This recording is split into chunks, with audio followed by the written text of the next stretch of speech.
pemeriksaan umum itu semua diperiksa ya dari kepala sampai ke kaki. Minimal walaupun dari kepala sampai kaki, tapi yang dikajinya itu yang berhubungan dengan respirasi. Gitu ya. Sebelum mulai pempis pasti kita akan mulai dari anamnesa dulu ya. Anamnesa apa aja yang ditanyain? Keluhan adanya batuk. Yang paling penting adalah keluhan utama. Entah itu batuk, sesak nafas, nyeri dada. Keluhannya apa? Edema ekstremitas gitu ya. Atau misalnya ada batuk, sesak, nyeri dada ya, terus edema, terus apa lagi? Udah sih itu ya kalau gangguan sistem respirasi yang paling utama. Terus kalau misalnya dia ada sesak, kita tanya riwayat penyakit sebelumnya. Ya. Punya asma enggak? Punya TB enggak? Punya PPOK enggak? Terus kalau misalnya ada asma, ada TB gitu ya, ada obat yang rutin dikonsumsi enggak untuk mengurangi gejala sesaknya? Jadi kan misalnya kalau asma dia pasti punya obat khusus ya, atau pada pasien-pasien TB itu dia harus minum obat tiap hari. Oke, jadi kalau jadi ada riwayat penyakit sebelumnya, kita tanyakan obat dan pemeriksaan diagnostik. Jadi pernah diperiksa enggak? Kalau dia bilang ada, saya punya penyakit TB misalnya, pernah diperiksa lab enggak? Pernah diperiksa di ronsen enggak? Gitu ya, atau dimantuk sama PPD enggak? Gitu ya. Pokoknya kalau dia ada riwayat penyakit seperti itu, kita tanyakan sebelumnya pernah diperiksa enggak? Gitu ya. Lab, radiologi. Atau pemeriksaan dahak juga ditanyain. Terus setelah itu kita tanyakan riwayat keluarga ya. Karena keluarga yang menderita penyakit yang sama TB gitu ya. PPOK dan segala macam. Terus kalau tidak ada, kita lanjut ke alergi ya. Ada alergi obat enggak? Dan alergi makanan. Alergi obat dan makanan itu sangat berpengaruh ke sistem respirasi ya. Biasanya kalau dia ada alergi, yang paling parah kenanya itu di saluran pernafasan. Jadi itu harus banget ditanyain ya, alergi obat dan makanan. Udah anamnesa ada yang kelewat nggak? Nah, kebiasaan merokok. Kebiasaan merokok itu penting ya, sangat berkaitan dengan sistem respirasi. Terus apa lagi? Udah ya? Daerah tempat tinggal. Iya, daerah tempat tinggal sama pekerjaan ya. Ya, kenapa sih pekerjaan harus ditanyain?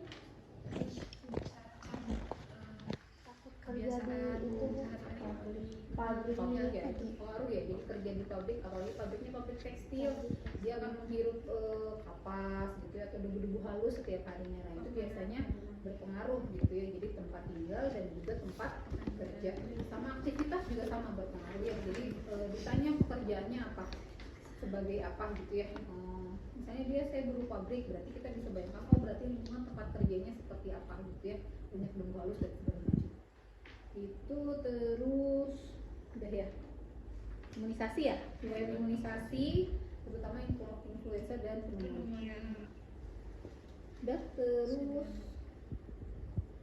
udah ya, lanjut ke pemeriksaan fisik. Sebelum pemeriksaan fisik kita TTP dulu, jangan lupa ya, kompetensi respiratori, nadi sama suhu. Kalau sudah, baru kita mulai ke pemeriksaan fisik. Nah, untuk pemeriksaan fisik supaya lebih mudah, nanti boleh teman-teman bagi menjadi 3 bagian aja: kepala, leher, toraks, abdomen, dan ekstremitas. Gitu ya. Pemeriksaan fisik ini prinsipnya sama aja ya, IPPA ya, inspeksi, palpasi, perkusi, dan auskultasi. Tapi di kepala dan leher sama ekstremitas itu hanya ada inspeksi dan palpasi aja. Jadi nggak ada perkusi dan auskultasi ya. Yang lengkap inspeksi, palpasi, perkusi, auskultasi itu hanya di toraks dan abdomen aja. Ya, jadi di kepala, leher sama ekstremitas itu cuma inspeksi, palpasi saja. Gitu ya. Oke, kita mulai ya. Untuk pemeriksaan fisik ini pasiennya lebih baik dalam kondisi berbaring ya.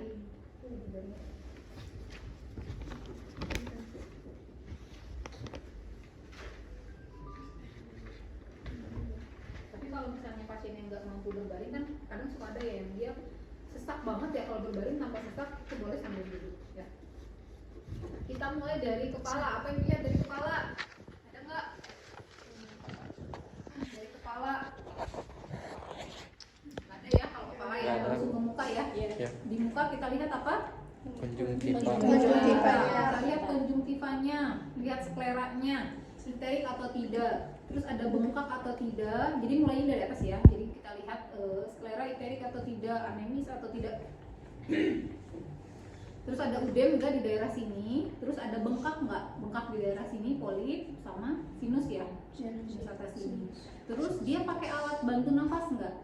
Alat bantu nafas ya, bisa nasal kanul, bisa sintomas, RM, NRM gitu ya. Kita lihat kalau misalnya ada jenisnya apa, terus konsentrasinya berapa. Misalnya pakai nasal kanul 2 liter per menit gitu ya. Terus kalau misalnya dia pakai itu boleh dilepas dulu, kita kaji dulu keutuhan saluran pernafasannya ya. Kita kaji hidungnya intak atau enggak, kan kadang suka ada yang misalnya habis kecelakaan dia luka gitu ya, itu kan berarti enggak utuh gitu ya. Kita lihat saluran nafasnya intak atau enggak, terus lubang hidungnya ada obstruksi atau enggak gitu ya. Terus ke mulut juga sama, terus di mulut juga kita lihat pasiennya pucat atau enggak, sianosis gitu ya, pucat atau bahkan kebiruan. Terus kita lihat di area pipi nih, di area pipinya ada pink puffer atau blue blower. Itu ada ya, pink puffer itu mukanya warnanya merah ya, jadi cuaca enggak panas tapi dia mukanya warna merah, itu menunjukkan dia kekurangan oksigen ya. Atau justru warna biru, jadi pucat banget sampai warnanya biru gitu ya kelihatan. Itu juga sama, menunjukkan kekurangan oksigen yang kronis ya. Kita lihat nih daerah mukanya warnanya pink atau biru atau enggak gitu ya. Terus kita lihat ke arah leher. Di leher kita lihat ada pembengkakan enggak di kelenjar. Terus trakeanya gimana? Ada pergeseran enggak trakeanya gitu ya, ada bengkak atau enggak gitu, atau ada lubang bekas trakeostomi, atau bahkan dia lagi pasang trakeostomi ya. Itu inspeksi. Setelah inspeksi kita lakukan palpasi. Apa yang dipalpasi? Rongga Sinus. Mulai atas dulu ya. Tadi kan untuk melihat konjungtiva itu sebenarnya harus di ini ya, si kelopak matanya harus dibawahin. Boleh dibuka nggak maskernya? Ya. Oke. Jadi kita mulai lihat dari atas ya. Tadi kan udah diinspeksi, sekarang kita mulai palpasi. Pakai handscoon ya? Iya. Cuci tangan, terus pakai handscoon. Nggak usah pakai handscoon. Udah pakai handscoon nih, terus kita lakukan palpasi mulai dari mata ya.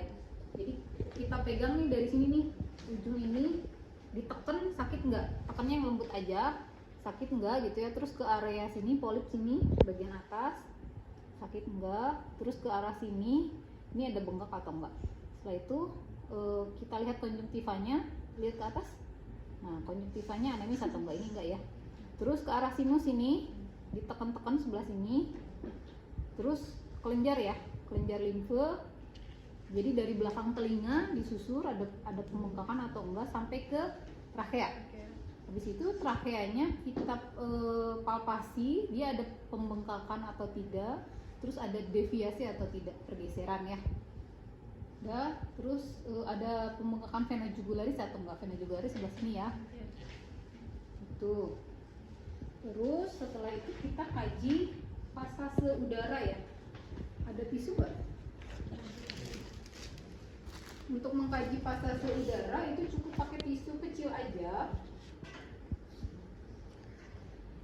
Ya, tisu seperti ini. Terus minta pasiennya nutup hidung satu-satu ya. Boleh yang kiri dulu, boleh yang kanan dulu. Boleh tutup satu lubang hidung. Terus kita taruh di sini. Jadi ketika dia menghembuskan nafas, si tisunya akan terdorong. Terus yang sebelah lagi, nah gitu ya. Jadi itu lancar berarti. Kalau misalnya dia tidak ada pergerakan tisunya, berarti tidak ada pasase udara. Bisa jadi ada obstruksi gitu ya. Seperti itu. Inspeksi, palpasi sudah selesai. Nggak ada perkusi ya, nggak ada auskultasi. Jadi kita lanjut ke bagian toraks dan abdomen. Ada yang lewat nggak? Ini Bu, gangguan telinga berdengar. Oh iya, itu mah ditanyain ya, berarti tadi di awal harusnya. Ditanyakan ada gangguan telinga berdenging nggak? Suka ngerasa ada suara nggak di telinganya berdenging? Nggak ada ya. Terus lanjut ke, udah ya, langsung ke dada ya. Ya. Untuk dada kita mulai dari inspeksi. Dilihat apa yang dilihat? Bentuk Bentuk dada. dada. Bentuk dada tuh emang yang normal gimana sih? Yang simetris. Yang normal ya dia seperti itu ya. Jadi kalau misalnya kita bandingkan nih dari pinggir, kalau pinggir tuh dia pasti lebih ini ya, diameternya lebih kecil daripada yang depan. Jadi kalau misalnya kita bandingkan itu 2:1, yang ini 2, yang ini 1. Ada pasien yang dia diameter kesini sama kesininya tuh sama. Jadi si dadanya tuh kayak mengembang gitu ya. Jadi kalau kita ukur dari sini ke sini itu sama dari sini ke sini. Itu namanya barrel chest. Barrel chest ya. Saya ada fotonya.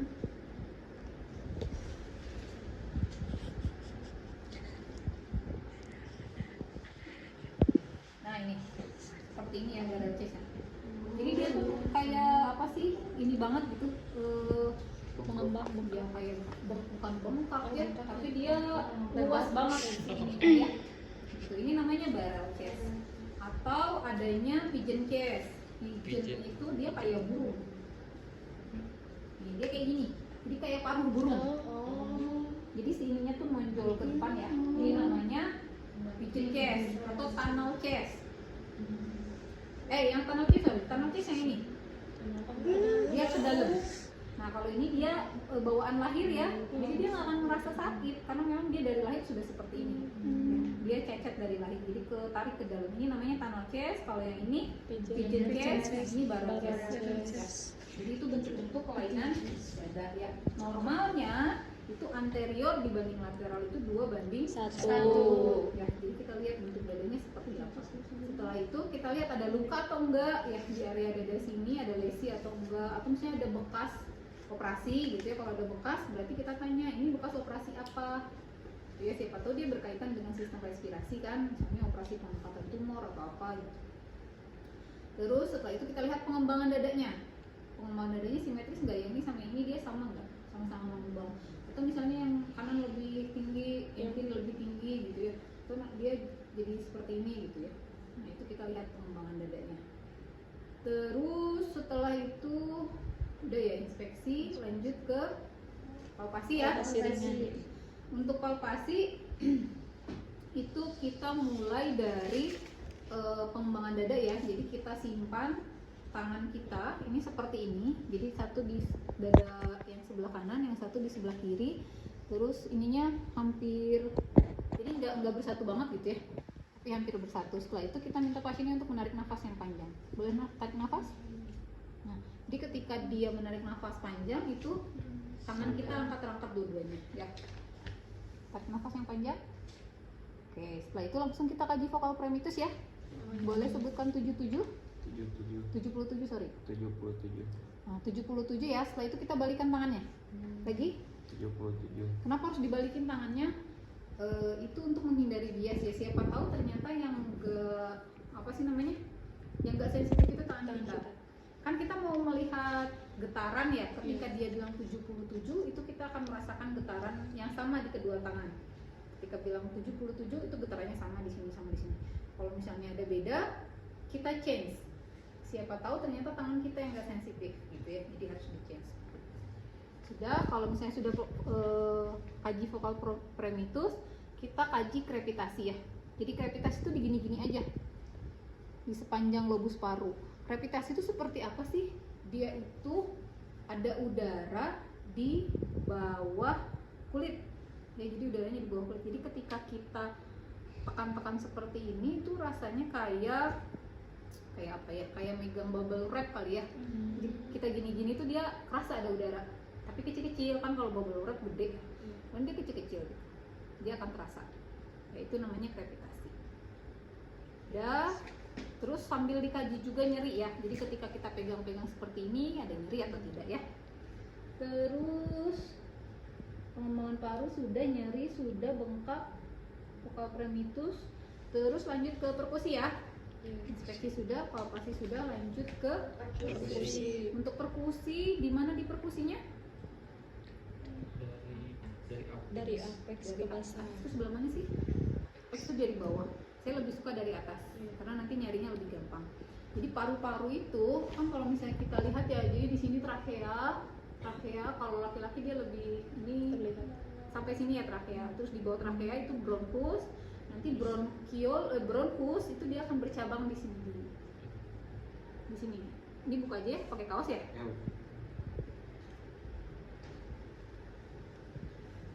Nah, jadi si bronchus itu dia akan bercabang tepat di sini ya. Nih di sini. Jadi di sini dia akan terbagi menjadi dua, bronchiolus. Nah, nanti di sini lobus paru. Jadi lobus paru itu dia dimulai dari atas. Beda dengan jantung. Kalau jantung dia mulai dari ICS kedua, kalau paru-paru dia udah mulai dari atas. Ya, makanya untuk perkusi paru itu mulai dari ICS pertama. ICS pertama tuh di mana? Ini ya tulang yang ini namanya clavikula. Di bawah clavikula itu ada costa pertama. Jadi di bawah clavikula itu ada tulang, itu costa pertama. Di bawah tulang itu ada rongga, itu namanya intercosta. Ini intercosta pertama nih. Jadi kita mulai perkusi dari sini. Nah, setelah costa pertama, setelah intercosta itu ada tulang lagi ya. Jadi di bawah tulang lagi ada rongga lagi. Nah. Jadi perkusinya seperti itu. Kita akan mendengarkan suaranya apa? Normalnya? Sonor ya. Jadi sonor itu kayak apa sih, ngetuk-ngetuk ruangan kosong gitu ya. Nah, seperti ini. Kalau misalnya kita temukan suaranya lebih redup, itu berarti ada organ atau ada massa ya. Nah, kalau misalnya ini C1, kita akan bandingkan ya. Ini karena di sebelah kiri dia ada organ apa? Sebelah kiri? Jantung ya. Jadi kita akan menemukan suara yang lebih pekak di sini. Redup sorry. Ini. Nah, ini udah mulai redup. Beda ya. Ini berarti sudah ada organ, udah ada jantung. Jadi beda suaranya. Tuh. Beda ya. Ini udah mulai jantung. Beda dengan yang di kanan. Kalau di kanan kita nggak akan menemukan suara lebih redup ya, karena di sini nggak ada organ sampai ke hati. Hati itu mulainya jadi dari ICS ke-7.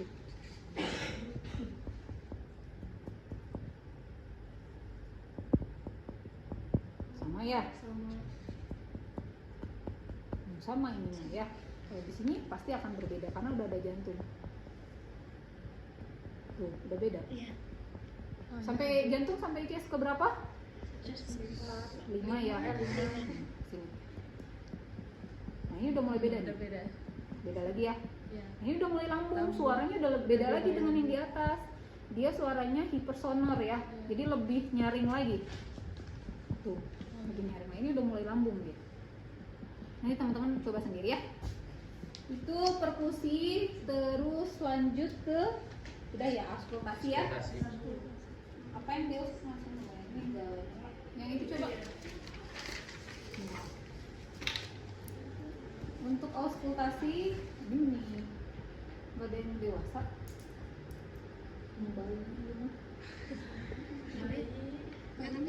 Boleh ditukerin nggak sama yang ada 2 gini-gininya? Jadi kita bisa mulai menggunakan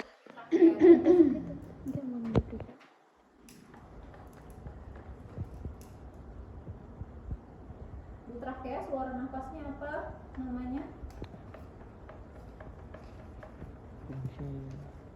Agak dua.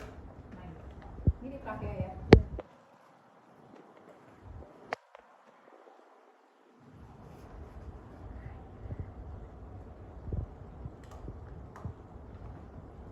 Boleh mendengarkan? Siapa yang mendengarkan? Ini kalau teman-teman dengarkan di area trakea sini, dia suara ekspirasinya lebih kedengeran dibandingkan dengan suara inspirasi.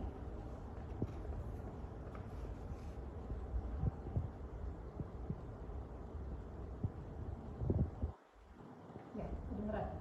Suara ekspirasinya lebih terdengar.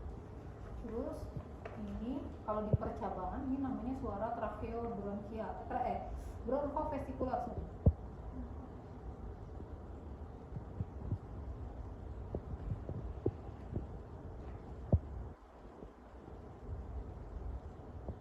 Kedengeran? Nah, ini udah mulai kedengeran suara inspirasinya ya. Terus kalau di lobus paru itu namanya suaranya vesikular.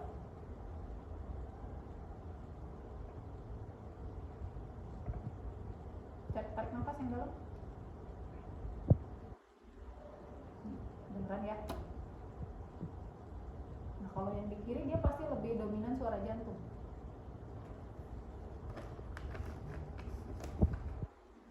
Tapi kedengeran ya suaranya ya. Jadi nanti ngedengerinnya di area trakea sini, terus bronchial, bronkovesikular, yang ini vesikular suaranya. Itu akan berbeda ya. Normalnya itu suaranya tuh halus ya. Jadi kalau kedengeran kayak suara kayak hembusan angin gitu ya. Nah kalau misalnya dia ada suara lain, itu bisa berupa apa namanya, ronki. Kalau ronki itu dia suaranya lebih kasar, dia kayak gitu ya. Itu berarti dia ada cairan, entah itu sputum gitu ya atau ada cairan lain. Sputum bisa terdengar di area sini, bisa juga di area apa ini namanya, bronchiolus ya, sebelah sini di percabangan. Kalau yang di vesikular itu biasanya kalau ada sputum, suara ronkinya dia lebih halus ya. Terus ada lagi suara mengi namanya, wheezing ya. Suara wheezing itu dia terdengarnya di saluran nafas bagian atas ya. Jadi dari bronkus ke atas itu baru bisa kedengaran. Jadi kalau teman-teman bilang suara wheezing terdengar di lobus paru, itu nggak akan kedengeran kalau di lobus paru. Dia pasti kalau wheezing kedengerannya di trakea ke atas, kayak trakea, bronkus ke atas ya gitu. Jadi suara wheezing itu seperti apa? Jadi dia itu suaranya ketika kita menghembuskan nafas atau ekspirasi, dia akan terdengar gitu ya. Jadi kedengarannya itu di akhir ekspirasi, wheezing itu ya, bukan ketika menarik nafas, bukan, tapi ketika ekspirasi ya. Itu biasanya pada orang-orang asma atau PPOK gitu. Itu suara nafas. Setelah itu kita dengarkan bunyi bruits ya. Sebenarnya sih kalau bruits itu dia lebih ke sistem kardio ya. Di sini ada ya bunyi bruits. Ini di abdomen. Ya, di abdomen tuh ada bunyi bruits di area epigastrik. Sebenarnya itu dia bukan ke sistem respirasi tapi lebih ke kardio. Sudah, dada sudah, yang anterior, kita lanjut ke yang lateral dulu, yang pinggir dulu. Ini boleh pasiennya tangannya diginiin ya, terus kita lihat diameternya nih kayak tadi ya. Diameternya harusnya 1:2, jadi yang ini 1, yang ini 2 gitu ya. Terus kita lihat juga ada lesi atau enggak, pengembangan dadanya seperti apa ya. Setelah itu kita lakukan perkusi, perkusinya sama ya. Jadi sebetulnya boleh tadi kalau misalnya dari anterior langsung ke lateral juga boleh. Ya, kita perkusi seperti ini. Nah, kalau ini dia nggak akan ada jantung di sini. Suaranya bakal sama, karena jantung dia sebelah sini ya. Jadi kalau di lateral itu suaranya sama. Ya, sama ya. Ya. Terus kita lakukan auskultasi juga ya. Suaranya akan sama dengan yang di sini, vesikular suaranya. Itu setelah itu ke bagian belakang ya, posterior. Untuk bagian belakang ini boleh pasien sambil duduk. Oke. Kita lihat dulu bentuk punggungnya ya. Apakah ada skoliosis atau lordosis atau kifosis ya. Lihat bentuknya, setelah itu lihat pengembangan dadanya seperti apa. Terus ada lesi atau tidak seperti biasa ya.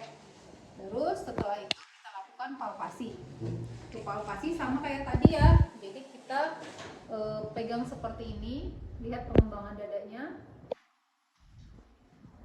Tarik nafas yang dalam. Nah ini juga sama ya, jadi dia mengembang gitu ya. Ini sampai ke bawah sini. Setelah itu kita raba apakah ada sakit atau tidak. Setelah itu vokal primitus ya sama. Boleh bilang 77? 77? 77. Lagi? 77. Lagi? 77. 77. Nah ini sampai ke bawah ya. Kita rasakan getarannya sama atau enggak? Ya. Terus raba tadi sama, krepitasi ada enggak? Ya. Setelah itu di perkusi. Nah untuk perkusi bagian belakang ini karena ada skapula. Di skapula tuh tulang yang ini ya. Iya. Jadi dia perkusinya agak ke tengah. Ya sebelah sini yang nggak ada tulangnya.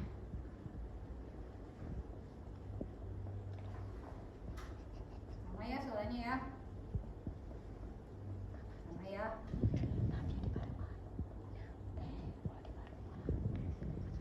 Ini udah mulai habis. Kenapa ini mas sama? Karena jantung itu agak ke depan ya. Jadi kalau di belakang dia kan memang paru-paru tuh letaknya belakang, jantung di depan. Ya.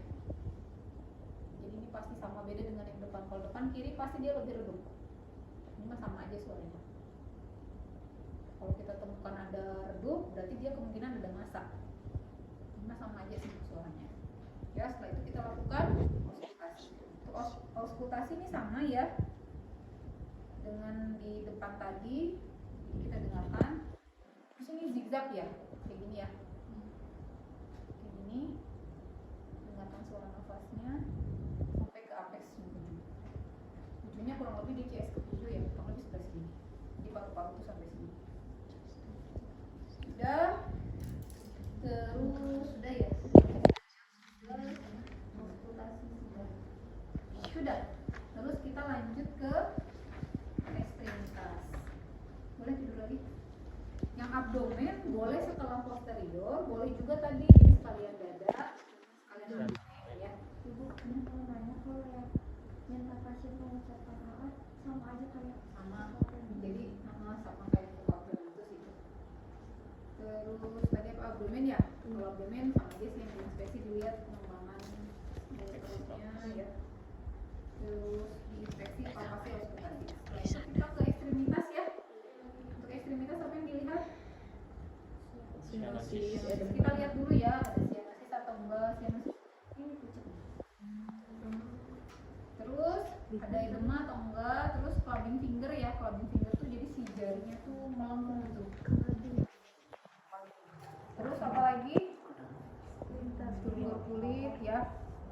Untuk splinter itu dia tuh kayak garis di kuku sini, di ujung kuku ya, biasanya garisnya warna kehitaman ya di sini. Itu juga menunjukkan kekurangan oksigen. Jadi ada garis hitam di ujung kuku sini.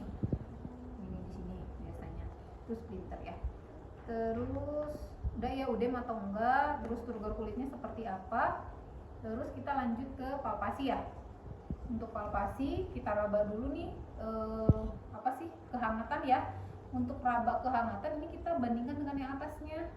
Jadi bisa jadi kan sebenarnya ini dia dingin karena memang udara dingin. Jadi kita harus bandingkan, makanya seperti ini. Kalau sebenarnya ini dingin, ini juga dingin, berarti memang cuaca dingin.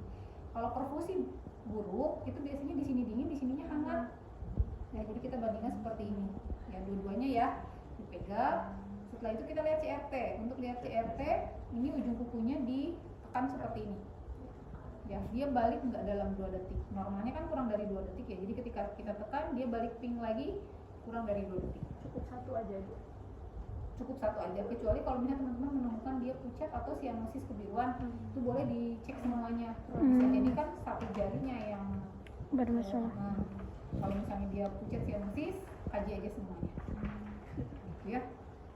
Udah, terus kalau ada udem kita nilai derajat udem. Jadi ditekan seperti ini ya.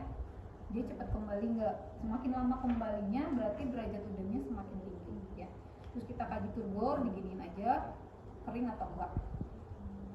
Itu terus apa lagi? Udah ya. Udah. Terus ini dilakukan di tangan dan kaki ya, sama ya.